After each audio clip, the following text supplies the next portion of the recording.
waajibaadka loo igmaday wasaaradda haweenka arrimaha qoyska iyo xuquuqul insaanka dowlad goboleedka Jubbaland waxaa kamid ah ilaalinta xuquuqda carruurta Soomaaliyeed si looga hortago loona soo afjaro xadgudubyada xuquuqda carruurta ee ay sameynayaan dowladaha isku dhacyada hubeysan iyo bulshada intuba iyadoo diiradda la saarayo sidii loo kobcin lahaa fulinta qorshayaasha dowladda ee ku aadan carruurta.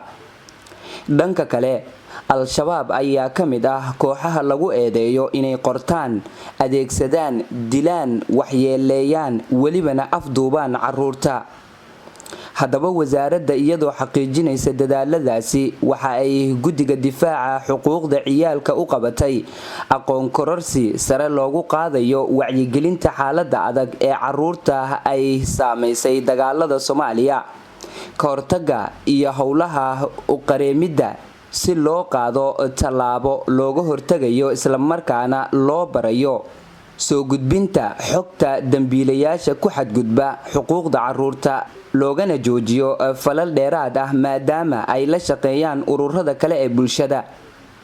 madhaba Cabdulaahi Guure oo ah agaasima waaxeedka xuquuqul insaanka ee wasaaradda haweenka Jubbaland ayaa ugu horeyn ka warbixisay wajiyadii kala duwanaa ee barnaamijkan uu soo maray.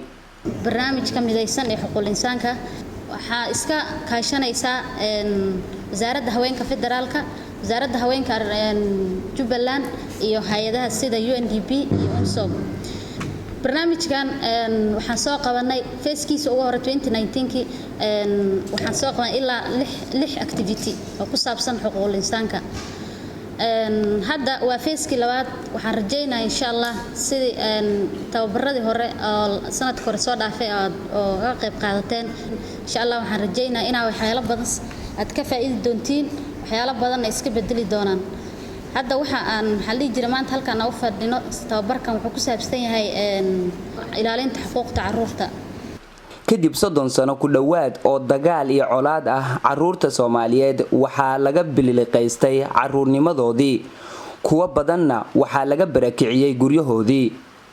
waa kan agaasimaha guud ee wasaaradda haweenka arrimaha qoyska iyo xuquuqul insaanka dowlad goboleedka Jubbaland mudane Maxamed Xuseen Maxamed oo furay tababarka maanta. maadaama ilaalinta xuquuqul aadanaha khaasatan ilaalinta xuquuqda carruurta ay tahay mas'uuliyad wadareed ee dhammaanteena wada saaran, waxaan doonaynaa marka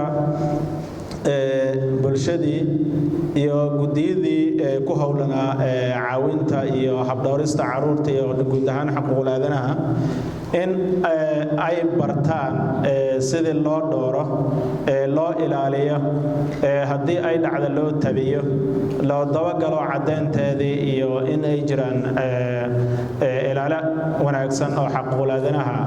waxaa muhiim ah markasta in dadkii iyo gudiyada ka shaqeynaya howlaha ku howlanaa garaad ahaan loo dhiso. waxa uu sheegay in aqoon isweydaarsiga noocan ah uu faa'iido u leeyahay wadanka. waxa uu intaasi ku daray inay ku dadaalayaan inay dhisaan sidoo kalena xoojiyaan hay'adaha dowladda iyo bulshada guud ahaan. dowladda gaar ahaan wasaaradda oo iyadu siminaaro horay u fulisay ayuu xusay inay ka go'an tahay inay dhisto sidoo kalena tayayso gudiyo sharaf leh oo u dhaxeeya shacabka iyo hay'adaha dowladda. waxaad ogtihiin trainingkani maaha kii koowaad, waxaan soo qabanay dhowr training oo sanadkii tagay ah. kanna marka waxa weeye hadda waa wejigii labaad.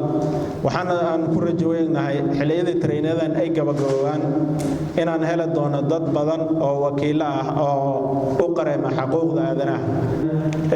dhowrka maalmood halkan joognana waxaan rabaa inaa waqtiga aad ilaalisaan ka soo qaybgalkiina markasta waxaan rabaa inaan xuso inay noo tahay muhiim oo raymiyad gaar ay noo leedahay. qaar ka mid ah ka qaybgalayaasha ayaa dhankooda fikir iyo talaba la wadaagay muuqbaahiyaha Ariel TV. magacaygu waa Ubax Yuusuf Cadaani anshax. carruurta xaquuqdooda in aad loo dhooro way wacan tahay sababtoo ay tahay cunugan wuu yar yahay isma ilaalin karo, waa in adiga aad ilaalisaa mar walbana aad heelan u noqotaa cunuga saad u ilaalin lahayd. adiga wax walba ka bedeli kara, adiga kor u qaadi kara, adaan hoos u dhigi karo. dhammaanteena waxaan ka shaqeyno حقوق البلادم كي حقوق عيالك. magacaygu waa Faysal Xuseen Maxamed waxaan ka mid ahay Child Protection Committee guddiga difaaca xuquuqda ciyaalka Soomaaliya waxa ka dhacay burbur balaaran wuxuu saameeyay caruurtii yaryar waxa dhacda in caruurta gabar iyo wiilba la kufsi loo geysto waxa dhacda in ilmihii yararka la shaqaaleysiyo waxaan u sheegaynaa marka Soomaalida meel walba ay joogto waa inaad cunugaaga la saaxiibtaa waa inaad bartaa cunugaaga waxa ku xun iyo waxa ku san ciyaalka waxbarasho la geeyo wixii ka dambeeyay 2013 dawladda Soomaaliya ayaa saxiixday ballanqaadyo u dhaxeeyay qaramada midoobay iyo ciidamada qaranka Soomaaliya Abdullaahi Xuseen Kilas telefishinka caalamiga Ariel Kismaayo